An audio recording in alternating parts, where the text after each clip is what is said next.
Hello and welcome to Neil Denham and Walter chatting non-duality. Neil Denham is at alreadyeverything.co.uk. That's right. Already Everything is the book. Yeah. Available for private sessions. And you have meetings as well. Well, yeah, not so far this year, but I did several meetings with Emerson, who I guess most folks will know last year. Yeah, which was fun. Yeah. Fantastic. And you have a YouTube channel?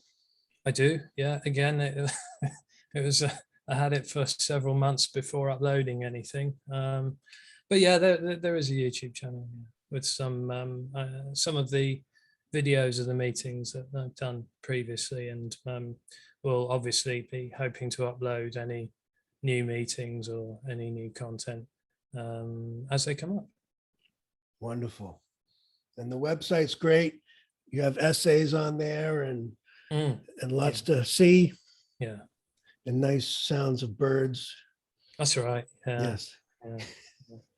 All right. Wonderful. Well, I was reading your book, Already Everything, and something struck me. I really, I guess you say, resonated or related, identified with a lot of it. And this has jumped out at me. You said there wasn't even a stopping of what was being done. What followed was simply a sitting down and drinking coffee for no one. Yeah. Yeah. So do you want to say anything about I mean, drinking coffee for no one? Yes. Well, I guess so. I mean, that's ultimately what we're talking about, isn't it? Really, we're talking about this kind of unconditional, ungraspable freedom, which no one gets to have. That's the thing, and I guess that those sort of couple of pages in the book that were describing the apparent falling away, of course, is well, in many ways, it's saying too much. Thousands of words isn't enough to ever say it or really describe it. And in some ways, one word is too many words as well. Yeah, but I guess it was, I think in some ways, the book it's only a short book. It was a bit of a love letter, really, for the communication, for the message, if we want to call it that. And at the time, it was all quite sort of new, and everything had exploded in a way. And I guess here there was just an inspiration to express it in some way. And some people do, some people don't.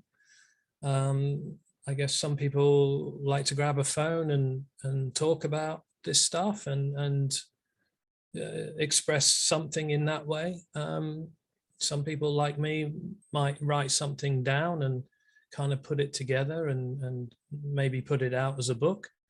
Some people don't say anything. But it can never be said. That's the thing. It's not, and that's not necessarily because it's deeply mysterious, although the word mystery or mysterious can be used when describing this. And I think describing this or referring to this as the mystery is a good term for attempting to describe this as unknowing, as in it's a mystery, as in really what's being pointed to is not something that becomes known as an understanding or as a state or a way of being or anything like that. So I think it's a good word to point to the unknowingness of it, or say unknowable, but I think unknowing is a closer word, because it's not like there is someone or something who knows that this or what we're talking about, non-duality, if you like, is unknowable. It just, that's the funny thing. Nothing really happens. So yeah. Apparently there was a pouring coffee really when that last little flicker of, I don't know, me was still there at that point, because there had been quite a profound shift, if we want to call it that, energetically speaking, It all seemed to happen quite quickly here in the story. And there had been a kind of quite a profound falling away shift. It was a bit of a shock to the system, shall we say. And then there was a period of kind of, I'd say wrestling, that's not the right word. There was just, some people call it a meing and a being, but that's still a story, of course. But there was a period of like, basically, what the fuck is going on?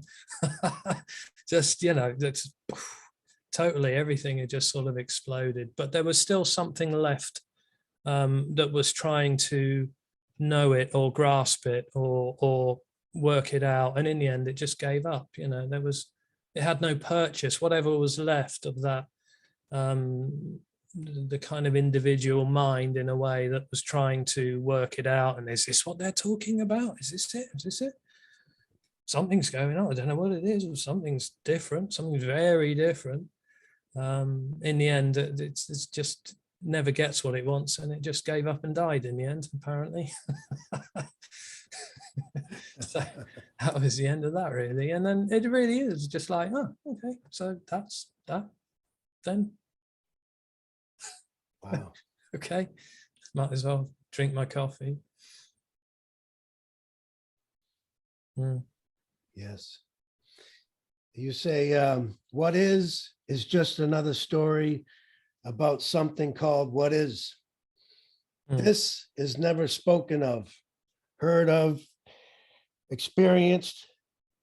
There is nothing to gain, nowhere to go, and nothing to realize. This is never understood. Yeah.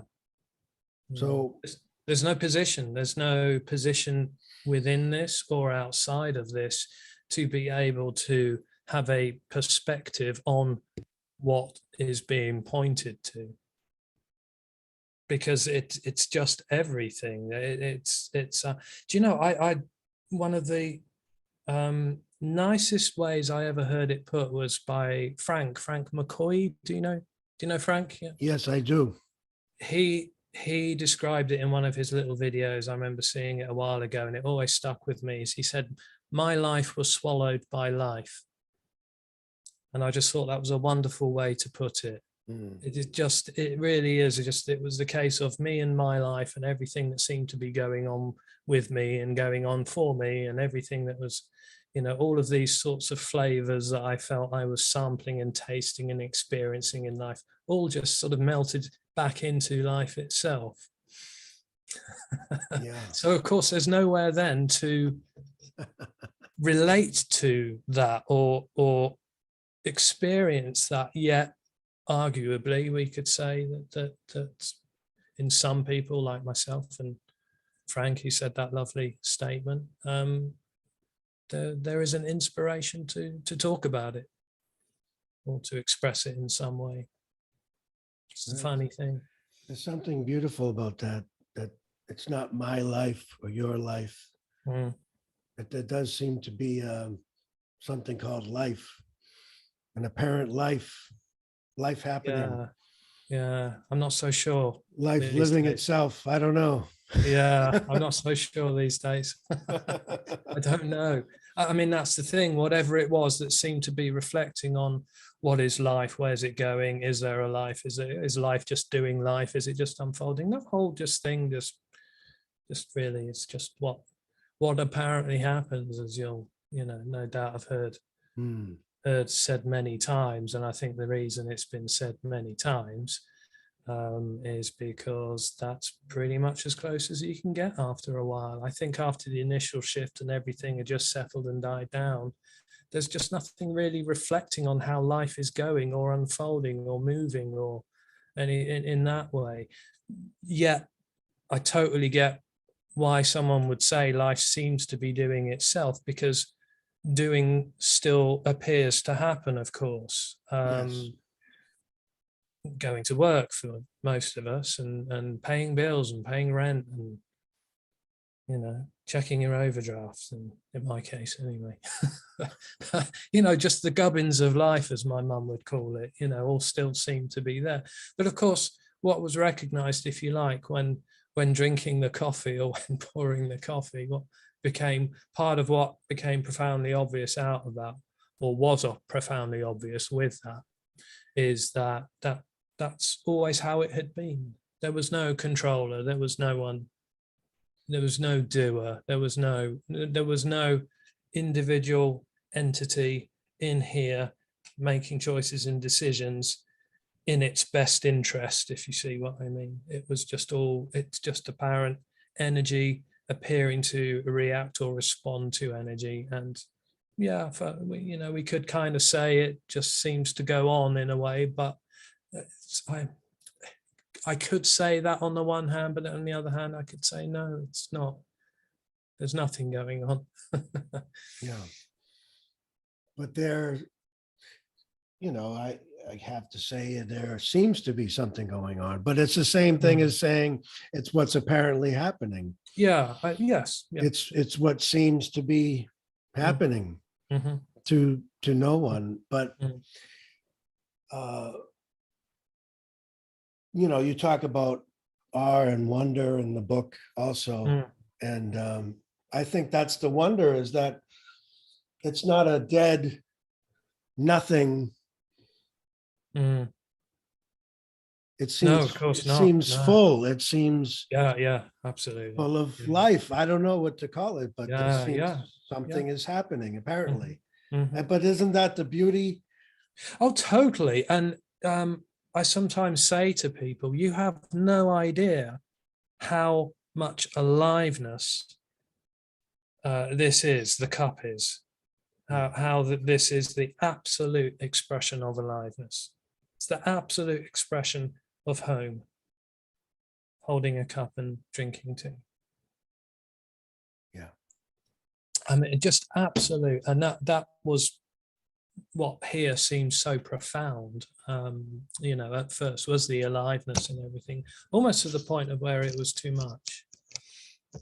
It was a bit of a shock to the system at first. Well, that it doesn't require a me or a you to be alive. Well, no, of course not, because that's the dream, of course, that there was ever a me or a you to be alive in the first place. And that's just it is unknowing, but at the same time, that's just absolutely undoubtable, or there is no doubt. It's just so obvious in the end, of course. But then apparently there does seem to be an experience, and most people who would come to a non-duality meeting, or I guess read my book, would report to be having an experience of being an individual, that I am here, I am present, I am aware, I am conscious of what's appearing or what's happening, and I seem to be making choices and decisions in order for me to navigate through life, through the world, through the universe, whatever that may be. So always that kind of relationship going on. As long as there is that sense to be someone, there is something here that is living in relation to everything else, or is having to find a way to try and live in relation to something else. And I guess that's that's entirely what falls away. The sense that there is someone, a you or a me, who is living in relation to everything else, which is why liberation, we're not talking about a becoming oneness. We're not talking about a me becoming one with everything, which would be like the ultimate relationship in a way. It's actually the end of the dream, that there is someone who is living, who is existing in any way as a kind of relationship to everything else. There's just the everything else, which isn't minus the else, which leaves just everything. There's nothing living in relation to something else. But then arguably you could say, well, yeah, there appears to be relations in a way, as in give a plant water and sunlight and it will grow. But it's all just kind of, mind stories, really, all of that kind of thing. There's nothing separate from anything else. There are no things.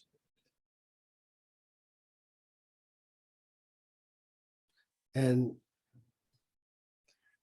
if somebody does a private session with you, for example, and guessing the reason would be that they want to see this is not the right expression, but you know what I mean. They want to see this for themselves, which makes it even worse when I add that on. Yeah, but you know what I mean. They want yeah. they don't want to just take your word for it. So what can you say to somebody like that?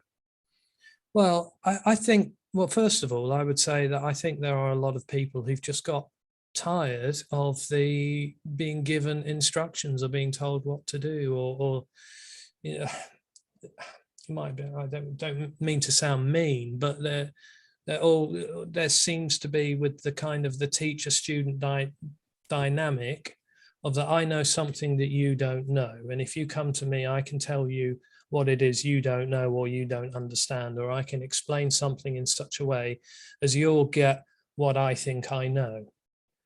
And I think in some ways a lot of people are seeing through that and are just sort of tired of that dynamic. And actually what some people seem to welcome is just to be having a conversation about this, which is invariably what it is just simply a conversation about this. And some people would say that they feel that they are in some way, there is, people talk about the resonance, and they feel that kind of resonance when the communication is happening. But of course there is no expectation, and have to make that clear, of course, that there is, in a meeting or talking on the phone or whatever it may be, there's clearly no expectation for anything to happen in that sense, because what's being pointed to is what is already, is its home as being what is already. Yeah. Yeah, I find that too. It's there's nothing, I find I have really nothing to offer in that sense. Because, well, how would you, how do you, if someone presents like a lot of, say, drama in their life, challenging situations, I don't need to be specific, you can, whatever, fill in the blanks, but, I just feel like this has really nothing to say about that. No, of course not. Yeah, and it does seem to be that I mean, I must say I don't do very many, and I usually end up saying to people, just ring me. Forget about the private session thing. Just give me a ring and we'll have a chat. But yeah, I mean, people do, I suppose, share what's going on for them. I don't know whether they just feel that's just I don't know, it's sort of just feels the right thing to do. I mean, even if nothing's going to be offered, it's usually, I know you're not going to say anything about this, or I know you're going to tell me this is just a story, but I've got this going on, blah, blah, blah, blah, blah, blah, blah, blah, blah. It's just, I don't know, man, the response is whatever the response is, but the nature of the message, it just doesn't come out in any way as recognizing someone who is in a dilemma, which they need to do something about. Of course, it doesn't see the person at all. And I would also say I'm neither interested or qualified to give anyone advice about what they do with their life or what's going on with their life, because actually the message has absolutely nothing to do with the person. It has nothing to do what's going on in your life. If it's chronic illness, cancer, death, starvation, living in a skip, it's got nothing to do with that. Yeah. Nothing to do with what's apparently going on in one's life. It's not about better even. It's not even about feeling better. That's what some people struggle to hear. It's not even about feeling good or feeling better. Well, because in a sense, it's already the case. So it's not about change? Well, it points to whatever is arising or seeming to arise as being home, as being what's longed for, appearing however it's arising. So it can't appear as, you couldn't possibly say that it can appear to be something nice, but then not appear as something bad. That's the unconditional part. But of course, it just doesn't, so this just doesn't see that as that what's going on in one's life has anything to do with what's being talked about whatsoever. You say nothing really changes in liberation. No one really drops away, as there was never a someone there to begin with. Nothing needs to fall away or collapse for wholeness to become whole. Of course, yeah. So that ties in what we're saying, because this no thing, I don't know how you describe it. This what is, or this isness. Are there any words that you gravitate towards? Well, wholeness is what is already. Yeah. This is already wholeness. And that's really all the message is saying, is that this is already whole, however it appears. Because the experience for the individual would be, well, no, it can't possibly be, because this is going on. I've got this going on. I've got too much thought going on, or I've got, I'm seeking. I'm seeking. So that means this can't be wholeness if I'm seeking. I still feel like a person. I still feel like an individual. I still feel trapped in some way, separate or apart from everything else. I'm still looking for something to make this whole and complete. I'm looking for something to feel fulfilled. Therefore, there is something wrong with that. There's that must mean, therefore, I am not in wholeness, or I am not seeing wholeness, or I am not realizing wholeness, whatever word that particular person might, or whatever way they might be thinking about it. And really all the message does is just point to this as being wholeness already. And it just can be in some cases that while the individual's in the middle of going on about this, that, and the other, and what's going on in their life, it can just suddenly be heard, and then that whole dream can seemingly fall away. But the dream, to be clear, the dream is that there is a person. There isn't a person dreaming about being separate. The dream is that there is a person. The dream is that there is an individual. There's not an individual having a dream of separation. The dream is that there is a dream in the end. Is there a desire for a happier dream? Well, for the person. Or for you? It depends what you mean, really. I think everything becomes very immediate and just as a kind of a response in a way.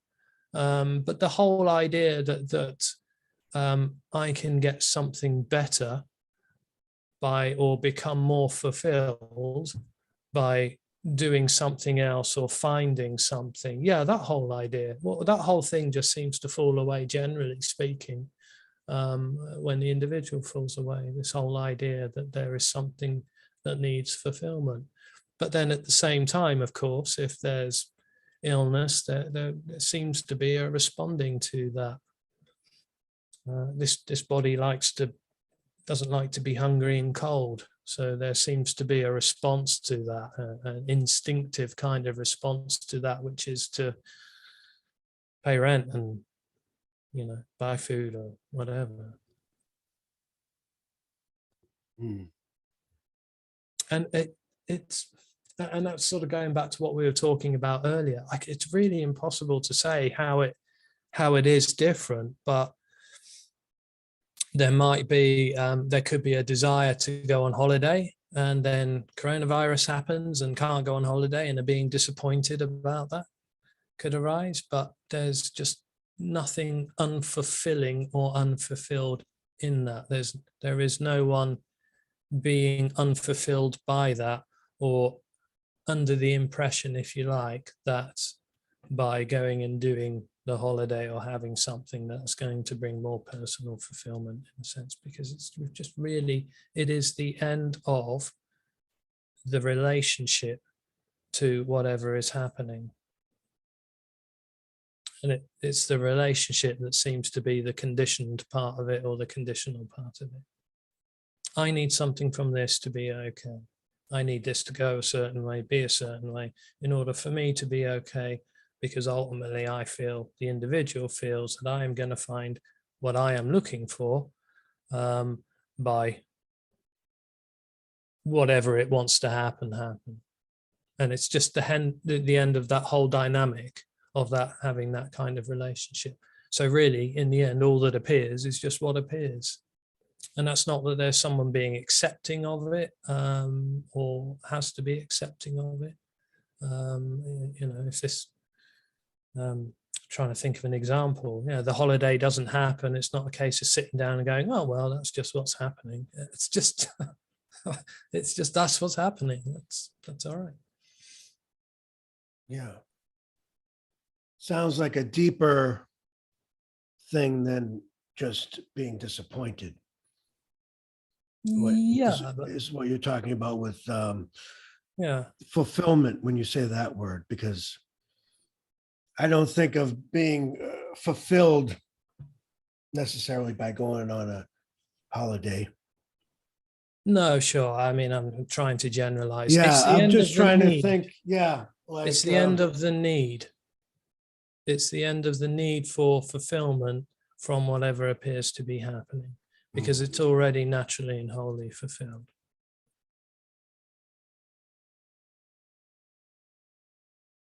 You say, then again, nothing is the same.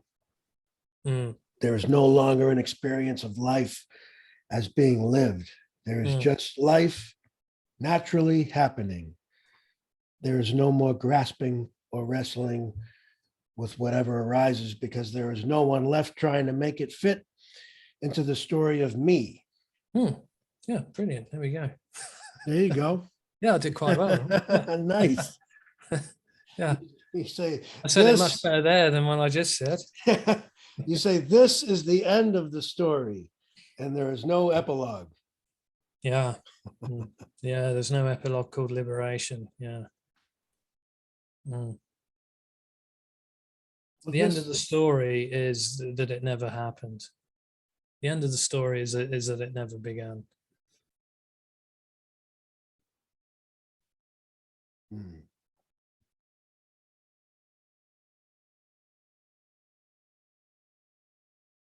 Yeah. Never began. Yeah. Yeah.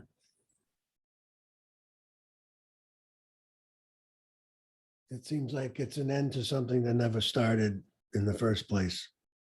So it isn't really an end, of course. Well, so what is that? You write about this contracted energy also, and you mentioned that it's only noticed after it falls away, because you know, when something's a constant so-called presence, you're not aware that it's even there. Yeah, like an alarm going off somewhere down the street, and then you don't even realize it's bugging you until it's gone, and you suddenly, thank God that alarm's switched off. So that seems like the end of something. Like, oh, there was this contracted energy. There was I mean, there would seem to be a contraction in the body, but it turns out that's not a person. But it does seem that the whole personal identity seems to come out of that, or is a part of. It's not separate from it, but it does just seem that the dream of I am does seem to arise with this tension, contracted energy in the body. And if you're going to ask, well, how could I say that? Well, because really, as it kind of falls away, it sort of becomes obvious what that was, or you know, sort of how that was in a way. but it was never a person. It was just an apparent tension, apparent sort of contracted energy. And I think with the sense, I think the contraction and the knowing of I, or knowing of here, they seem to arise together, simultaneously.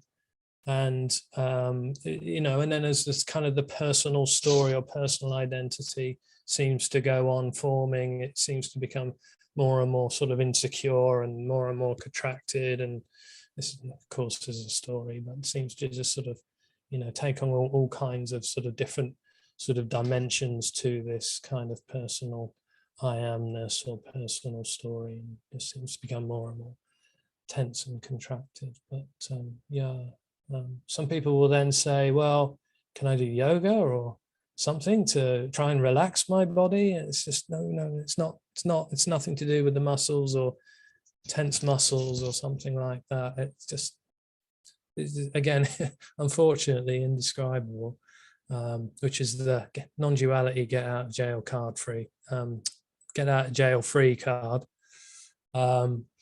But I mean, yeah, you can't possibly sort of say what that is. Sometimes people will say, oh, I feel very contracted today, or I'm not so contracted today. Well, you don't know that. You can't possibly know that. But it does seem to be, it certainly was here. And I guess you'd have to ask other speakers how it was there. But it certainly seemed that this sort of, there was this tension that just sort of contracted energy, which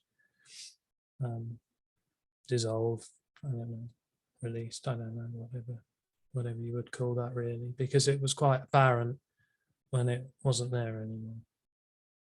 And it just does seem to be, it's a self-awareness. So that when that self-awareness sort of falls away, then all of the dynamics, dimensions to the personal identity kind of start, you know, just going with it, because it just does seem to be that it's this sort of contraction, that this initial sort of self-awareness that seems to be holding the whole thing up, in a way, the whole dream up. Yeah. You say there's no real sense of cause and effect. So there is no real sense of the passing of time. There is apparent cause and effect and apparent time. But there isn't an experience of one thing moving into the next. Yeah, totally. Can you talk about time and cause and effect? And yeah, from here, there is just timeless immediacy. And how can something be immediate and timeless at the same time? Can't possibly say. It's very difficult. I mean, well, ultimately impossible, really, to describe. But there seems to be a lived experience for the individual of a movement, of a inertia. Would that be the right word? But of it's not the word. It'll come to me in a minute. But a dynamic of a movement. It does seem to be. That certainly sort of seems to be here. There was that sort of real sort of lived sense that this is my life and I'm on a journey, and of this all going somewhere, leading to somewhere. It's all going to equal or equate to something. And then when that all just kind of fell away, and it just became obvious that this was just absolutely completely timeless, and that whole thing was just a dream, then yeah, that was quite indescribable. But it was, again, another part of the shock, really. Initially was just of there's nothing really moving, nothing happening, nothing actually happening.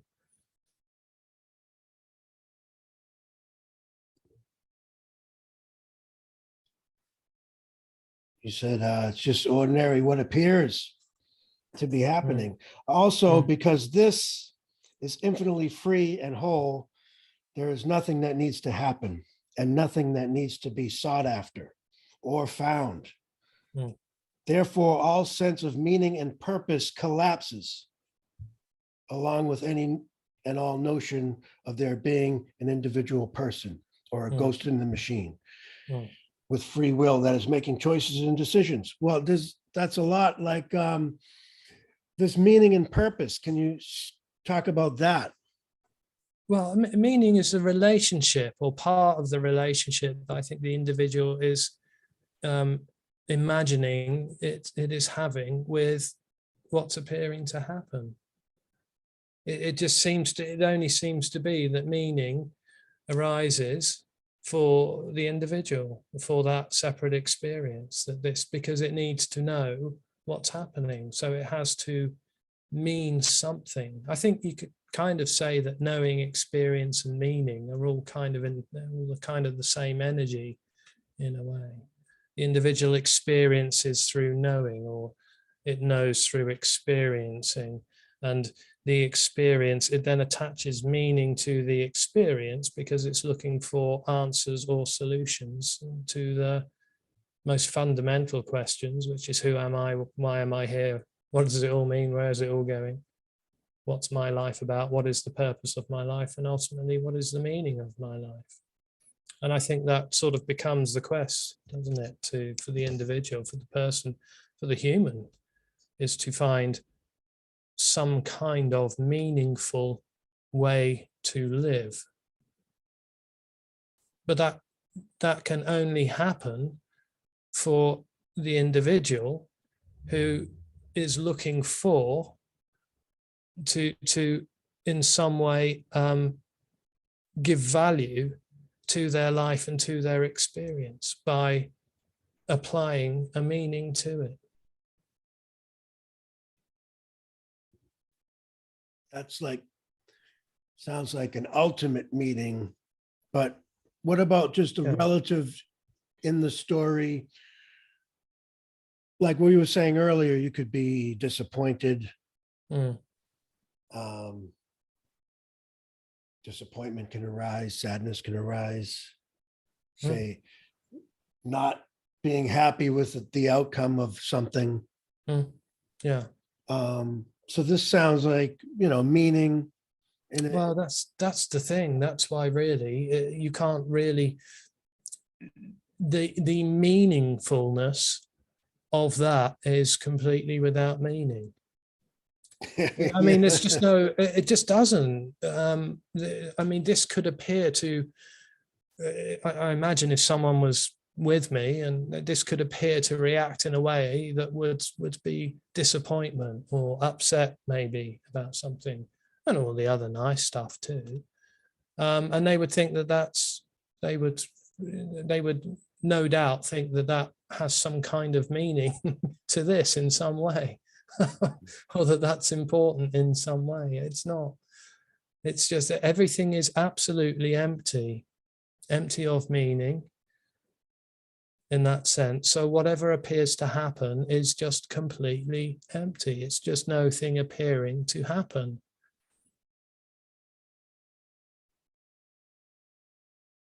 So if meaning is part of the relationship the individual is trying to have with itself and its life and everyone else, to have a meaningful relationship, a meaningful connection, a meaningful experience, then of course when the individual falls away, when there is no longer the dream of I am, then of course the whole idea that there is some meaning in all of this, or there is some meaning to my being here or my existence or to life, it just completely falls away. Life doesn't give a shit about us, also. Yeah. Believe it or not. Yeah, I guess I'm just using the term meaning maybe something else, just like it. Well, Let's just say fuel in the car. You and I. Sorry, what'd you say? Well, it's meaningful to put fuel in the car. Yes. I mean, I would say that's important. Maybe, yeah. Yes. Apparently, yeah. Yeah, I'm just talking about it. You could say, a lot of people might say, talk about the relative and the absolute, which I know are not two, but at the same time, it's a different, like the seeking falls away. in the sense that there is nothing higher, better, more profound than sitting here drinking tea, you know.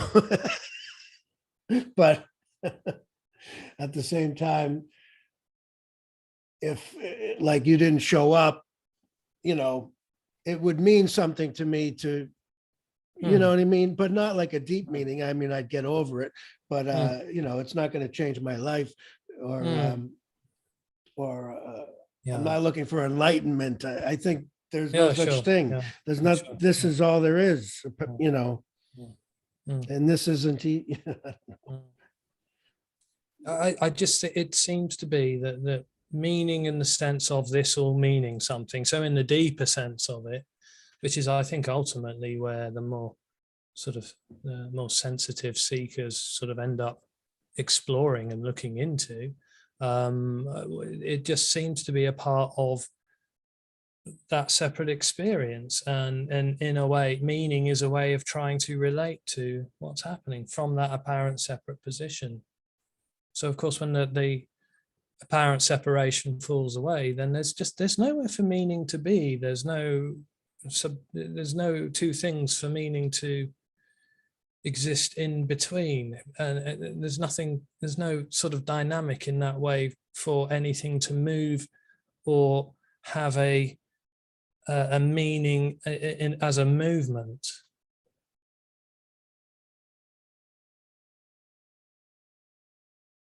Because there is no thing as being affected by what apparently happens.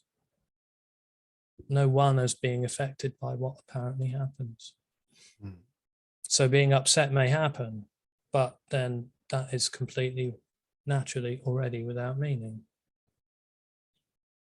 Looking for meaning in life apparently happens, but that is, of course, completely without meaning. And I think that's the thing. I don't have any sort of personal stories about this, but I've heard it said quite, you know, sometimes that people who are on their deathbed and about to pass on, they can sort of have that realization, and sometimes will say, doesn't mean anything.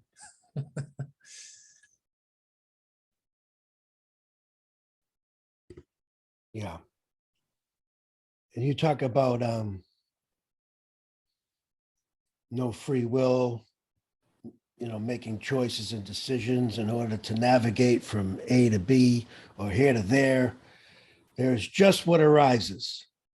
Meaning, purpose, free will, and choice serve only the illusory seeker, still trapped within the dream of itself and is trying to find its way out.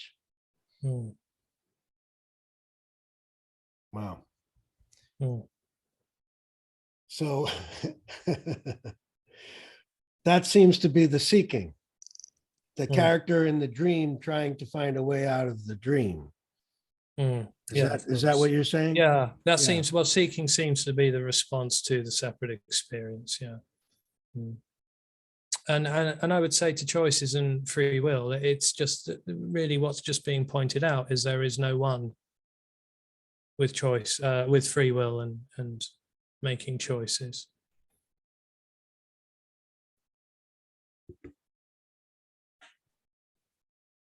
Yeah, it seems, I think most people's idea of what liberation is, like, I think they would be disappointed. Oh, so yeah, absolutely. Yeah, they'd want their money back. Yeah. Metaphorically speaking. Yeah. No, totally. I mean, it's a huge inconvenience. It's really, you know, it's about the most inconvenient thing that could ever happen to someone. Especially if you're still making plans about your seeking journey in your life. Well, it's not about self-improvement. Well, no, of course not.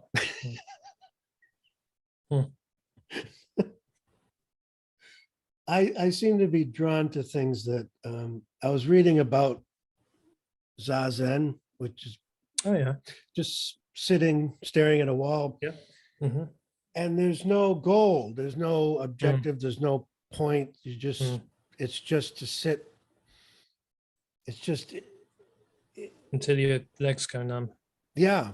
Mm. But I think, there, it's not, I don't practice that, but I just think Mm. I like the idea that Mm. it sounds in a way, the way that we describe this, it's just, it's, Mhm.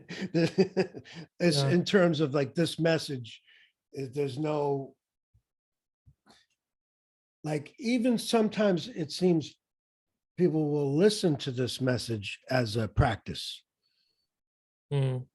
Well, I don't think it can be listened to any other way by the seeker, of course. But I would just say that the idea really that for the individual or for the seeker, I'm sure that looking at something like Zazen is going to be better than or more spiritual, or even if that whole spiritual idea has been dropped, or that sitting in Zazen is any different to walking down the street or going shopping or sitting in a pub.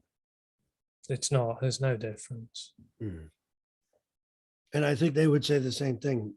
Mm. Yeah, quite possibly. Yeah. Yeah. I guess that's what I liked about it. It was the Mm. honesty, or whatever you want to, Mm. just authenticity, that, because I think there are a lot of things that promise a lot of things Mhm. that don't deliver. Yeah. Sure. Oh, wow. Yeah, sure. Yeah. Yeah. So any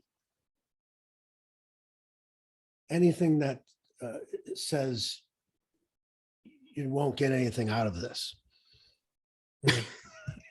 Yeah. it's just what it is. Like, if you, Oh yeah, it's like the. Did you ever see Bill Hicks? I mean, he's long dead now, isn't he? The comedian Bill Hicks. I've not in person, but I've seen videos of him. Yes. Yeah, he used to do this thing about marketing, and people are going, and he did this whole long spiel about. I mean, I won't go into it, and I probably won't be able to do it anyway. But he goes on this big whole long spiel about, and he's basically telling, if you're into marketing, then screw you, kind of thing.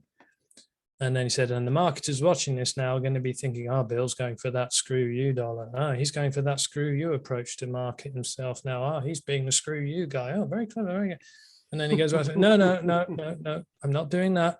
Seriously, go screw yourself, kind of thing. He's actually ruder than that. And then he does this whole long thing. And it's going to be that same dynamic. If it's said, well, there's nothing to do, there's nowhere to go, then obviously the individual's going to hear that and go, oh, so this is about doing nothing and not going anywhere.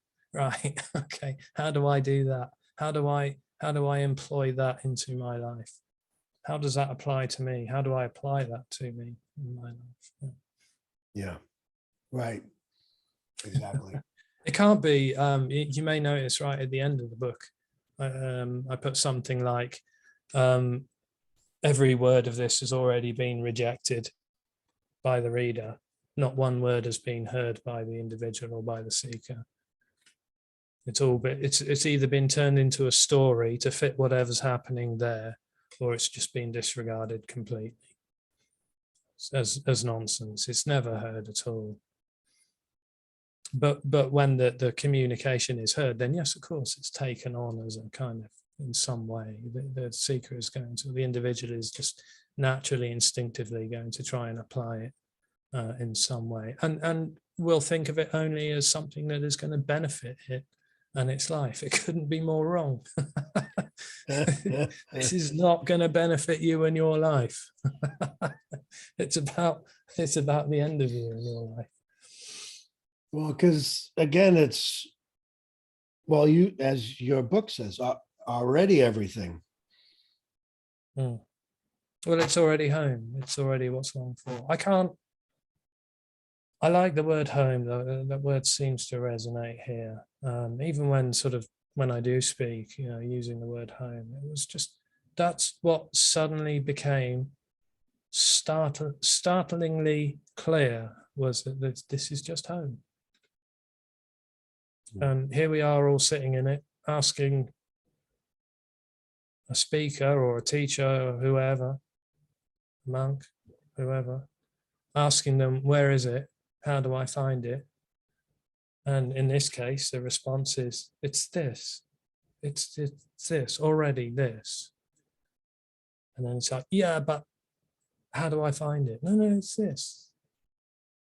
Yeah, but where is it? It's this. But I can't see it. It must be somewhere else. No. It's this.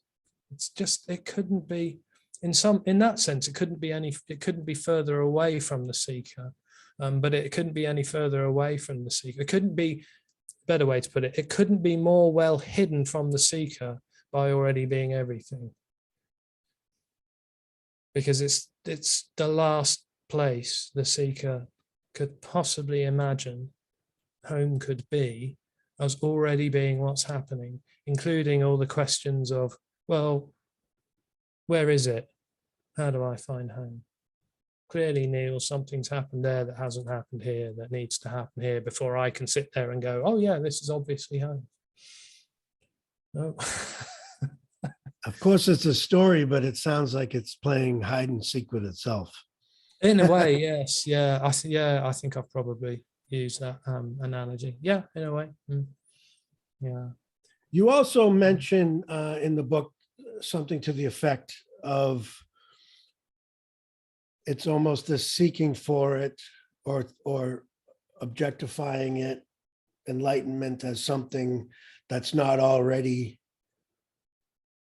already the case, or whatever you want to say, that process is in fact making it difficult to see, or pushing it away, or for the character, making it an impossibility to. Well, I think that teachings can, in a way, we're talking about an illusion or a dream, but they can, in a way, if they are giving the impression that home can be found by being a certain way, then that can just really just sort of, in a way, reinforce the idea or the misunderstanding that the seeker may have, or the individual may have, that home is somewhere else. Or maybe home is this, but I need to do a lot of work on myself before I can see that. Or before home introduces itself to me as being this. There's always a kind of a got to get to something, which is a journey, isn't it? That's the whole time and space deal, isn't it? Getting to something is somewhere else. If there's something else that I need to get to, then that's somewhere else, because it isn't this. And that's how it hides, or seemingly hides, of course, by already being this, because that's the last place that the seeker could possibly imagine that what it's looking for, or what it truly longs for, is. And it's a surprise, because it's completely unexpected. But I remember just such an overwhelming, profound sense of just obviousness. I can't think of a better word than obviousness about it. It was just absolutely obvious that this was home. And then it all just, started just to unravel itself quite quickly, seemingly. Yeah. But it was, what was also obvious was that there was no way that there was nothing that this could have done to bring that about for itself, and that's part of the surprise. That's why it is a surprise, and it's completely unexpected, because it's like, oh, well, I didn't think of that.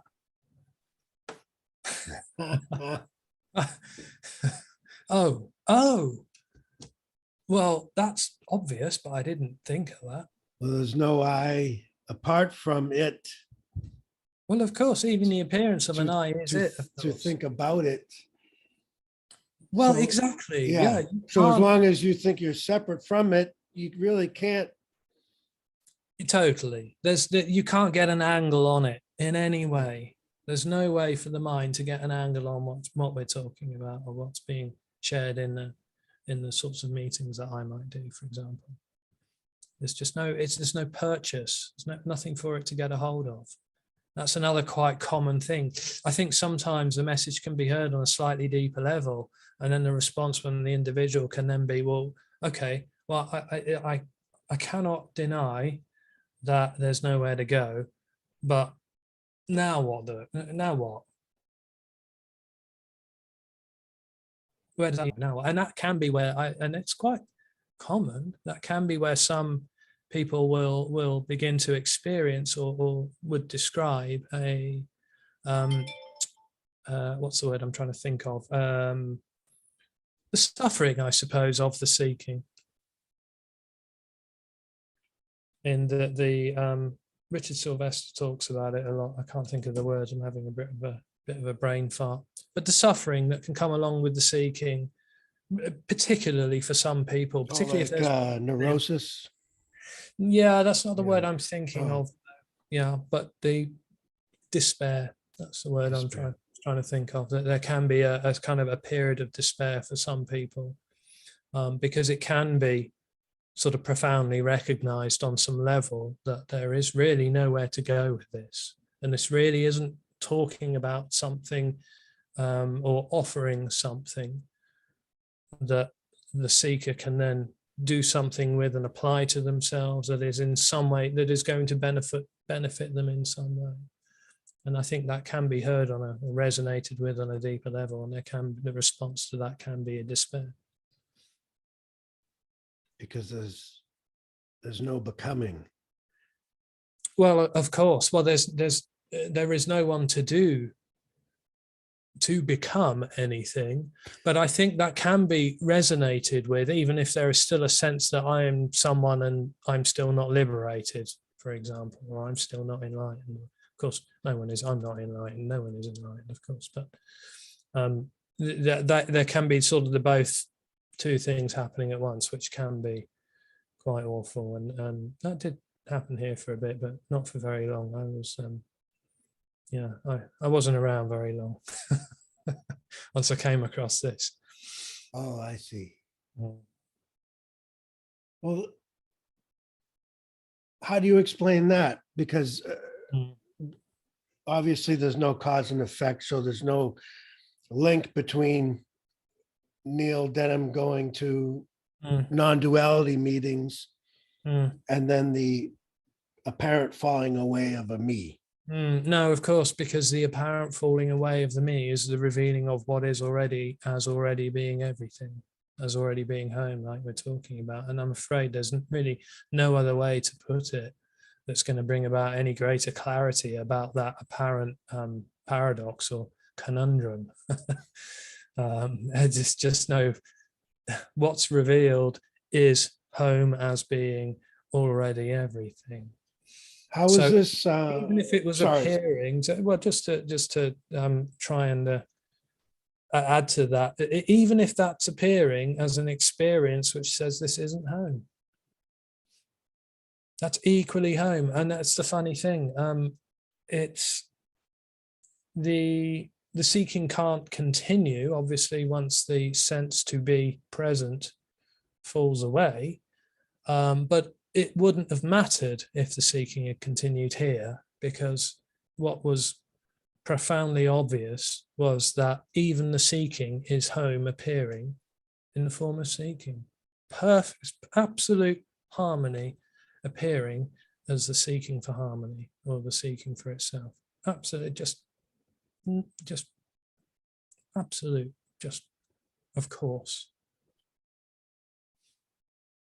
Well, whole and complete leaves nowhere for there not to be a home.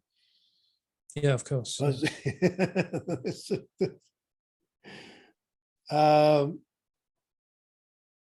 there's no one to be left out in the cold, so to speak.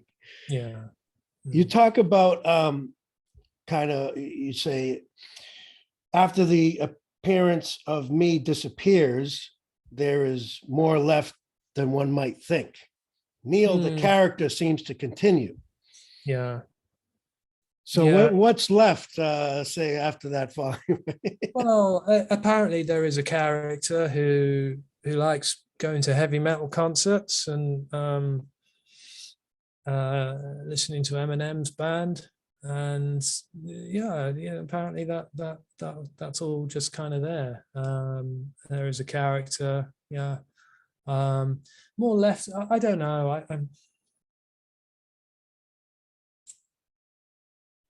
It's just, I suppose, all of the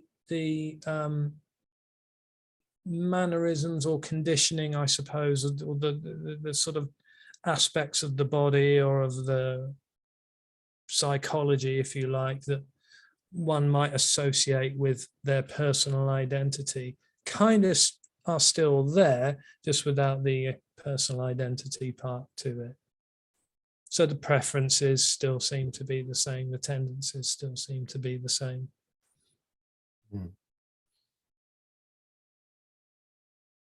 You said there is a kind of innocence. Sorry. Well, no, I was Go just going ahead. to say, but then I would also say there was a lot of that which I think after a little bit of time, so to speak, also seemed to fall away. Things like, this was quite a neurotic people pleaser at one point.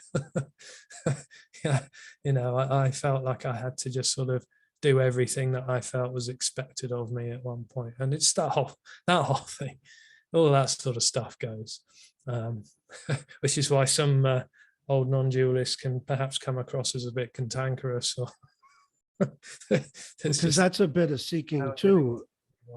Pardon me? I was just saying, because that's another way of seeking, is through Of course. approval of others and totally, validation. Yeah. So any kind of personal need dynamic to the psychology seems to kind of unravel in a way. So I was just going to feeling embarrassed or self-conscious, things like that, just don't seem to be. No, I can't remember the last time I felt embarrassed. That's not to say that I would, walk down the street without my pants on, of course, there's still a sense of privacy, that kind of thing. But this used to be very neurotically self-conscious, very hyper self-aware, and just all of the time. And of course, that seemed to fall away.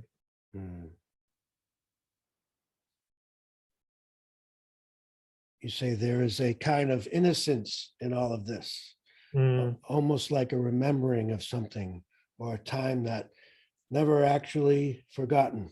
Yeah. One can say there is a returning of a timeless, childlike wonder. Yeah. Yeah, in a way. Can you say more about this wonder? This return to innocence. I would have to say that it does seem that after a little while that just the kind of when there is the apparent falling away at first, certainly here, and I've heard other people say this, the aliveness was, it was like the veil didn't slowly just sort of fall away. It was like a band-aid being ripped off. It was just, so it seems. That is a story. But and then just the awe and wonder of the natural reality, it was just suddenly revealed here, was quite astonishing. And I don't know whether that's just the body just becomes accustomed to it in some way. I don't know. There is, it's not, wouldn't be right to say like the recapturing of something lost. It just turns out that sort of childlike sense of awe and wonder, the mystery, is actually never lost. The unknowing is never actually lost. So on the one hand, could kind of say it's not a return to a sort of beingness or an awe and wonder, but just the recognition that the awe and wonder was never lost. It was just seemingly buried under layers of psychic pollution. I like that, psychic pollution. Yeah, because even saying something has been blocked or covered over or really obscured is also a story. Of course, totally. Yeah, totally. Because the obscuring or the blocked or whatever word you want to throw at it is the absolute unconditional freedom of it as well, of course. You say, of all that arises for me in the dream story, the most problematic seems to be the dealing with or handling of thoughts and emotions. Yeah. You talk about when you were a seeker. Sure. Yeah. Well, it turns out that it's not thoughts and emotions that are the problem. It's I am a me living in relation to my thoughts and my emotions, or to thoughts and emotions. It's the relationship part that's the problem, not the actual thoughts, not the actual emotions. And I used to think it was a bit of I got very into kind of speakers who would talk about everything being thought created, and separation is just a thought. The personal identity is just a thought being believed in the moment and stuff like that, which is all, I'm afraid to say, a load of nonsense. Because actually thought doesn't have the power to create anything. It just seemingly reports on what's appearing to happen. So if there is an experience of being an I or a me, or the feeling of being present to what's happening, there's going to be thoughts about that experience. Well, I feel like this, I seem to be experiencing. It's going to be communicated in that kind of mental thought energy way. But it just always seemed that within those sorts of, I'd say, teachings, they weren't perhaps teachers in the traditional sense, but in those sorts of explorations, there would always be a solution in the sense of, well, we just have to recognize that everything is just thought, and it's just thought, and thought can't hurt us, and etc. And thought has no real sort of power over us, or the thought can change naturally. The thought about myself, I'm a bad person thought, maybe, whatever the case might be, that thought can just naturally pass. So it was more about just kind of, I suppose, chilling out and just kind of allowing things in a way. But here there was just always that sense of being someone trying to do that. Yeah, thoughts. And then, of course, there's the teachings that talk about too much thought and not enough thought, or if you're having the wrong kinds of thought. And then I don't know about you, Walter, but I don't know if you ever sort of did the meditation classes where they would say, empty your mind of thought, and then you'd have a thought and go, oh no, I had a thought. No, oh no, I just had another thought about that thought. Oh no, now I'm thinking about having thoughts. Oh no, I've completely lost it. I'm never going to get enlightened. I've had that conversation with myself. And then there'd be a discussion afterwards, and someone would put their hand up and go, I had no thoughts at all for the whole 20 minutes. And everyone else in the class is thinking, don't like him. He's the one getting it, having no thoughts. That seems like another goal to achieve. Well, of course, yeah. I mean, there's no whatever arises is what's apparently happening. Well, of course, yeah, but no one knows that in the end, even. Yeah, just what apparently happening is what is apparently happening. Yeah. I would say that thoughts seem to naturally slow down a little bit. But emotions still happen. This isn't about, and this is another misunderstanding and criticism, I guess, of the message. That it's about becoming, emotionless or nihilistic or that kind of thing. That's, of course, is a huge misunderstanding.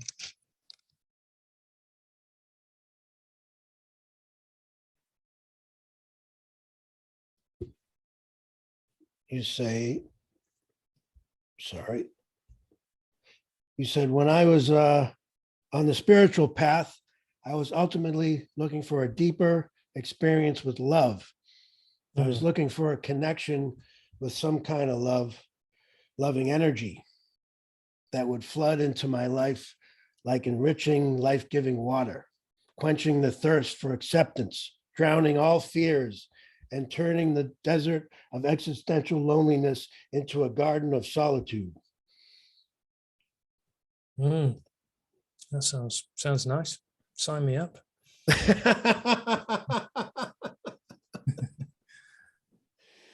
Well, what has happened to that energy? Well, I suppose I was looking for something that was a fairy tale idea of enlightenment or of love. And I imagined that enlightenment or unconditional love would just kind of smooth off all the rough edges in a way, and or just, you know, I suppose it's the dreamlike idea that people, seekers, spiritual seekers, would have of awakening or liberation or enlightenment or whatever word you want to call it, of just this. It's going to be the ultimate experience where I am not going to suffer, or there will be no suffering. There will be no uncomfortable thoughts. There will be no uncomfortable feelings or emotions. And I'm going to sleep for 10 hours a night every night and get to the gym 4 times a week and eat whole food only. I'll stop eating ice cream. Oh, you said I couldn't get enlightened from eating a plant-based diet.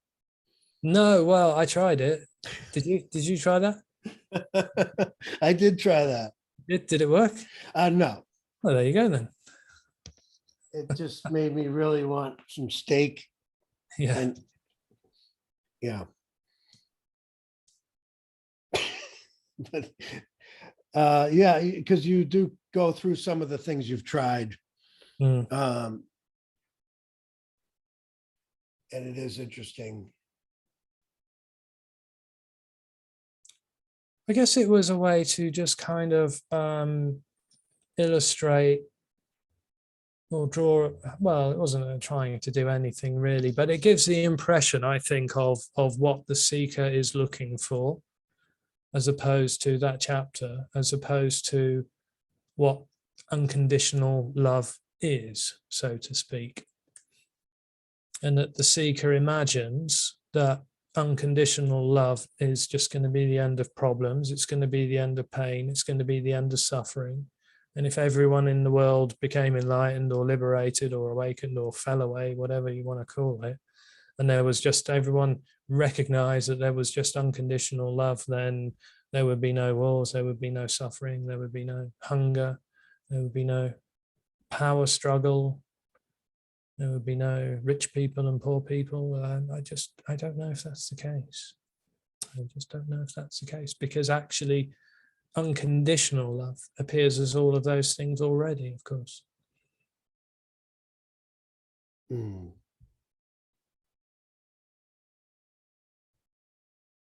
You say it is this incessant longing for a return to beingness, this beingness which is boundless love without limitation or conditionality. Me wants to know a deeper love, because in its separateness, there is a fundamentally deep sense of insecurity. It constantly craves, well, so that's why I almost said like a return to this this place of unconditional love, although it's never not been the case, but it seemed like it was lost, or yes, of course, yeah, that I was lost. Yeah, no, totally, yeah. Or that the unconditional love that this is already is in some way lost, yeah, or hidden, yeah, of course, yeah. That's the thing, yeah. I think that's what ultimately the seeking is a response to the sense of loss. It isn't the response to I am a person. It's because in that I am a person, in that claiming, and with that knowing, something is seemingly lost. We could call that unconditional love. We could call it the natural reality. I mean, we could come up with lots of sexy words for it, but yeah, the sense is something is lost or missing. In the Matrix, which has nothing to do with non-duality, by the way, but he calls it a splinter in your mind, that there's something wrong with this, something's wrong fundamentally about, not just something wrong with my life or my job or whatever, something fundamentally wrong about the nature of this reality. And that's I think that was a beautiful way to illustrate how it is for the seeker. Is that the seeking is a response to a sense of loss. But what can be revealed is that the sense of loss comes out of an illusory experience that something is lost. Yes, beautiful. Well, that's a good place to wrap it up. Okay. If Yeah. there's anything you'd like to add, you want to let the listeners know about? Not at this stage. I will be getting around to doing some meetings at some point. Yeah, I think that's about it. I'm also planning to do some readings from my book and release them on my YouTube channel, just as a, I may even do each chapter, I don't know yet, and release them as a kind of a staggered thing, just as an audio version of the book. Yeah, if anyone is interested to keep an eye on when I might be doing a meeting, then have a look on the website, alreadyeverything.co.uk. And I've also got a Facebook page for people who like to do FaceTube, which is Neil Denham Already Everything. And I'll no doubt post updates on there. I occasionally put little essays on there as well, and from time to time too, and photos and stuff. All right. Well, thank you very much. I really appreciate you joining me Well, thank you today. for having me, man. No, yeah, no, I appreciate it very much indeed. Yeah. And no doubt catch you later on down the trail. Absolutely. I'll see you around. Thank you All right, so well, much. Bye-bye. take care, man.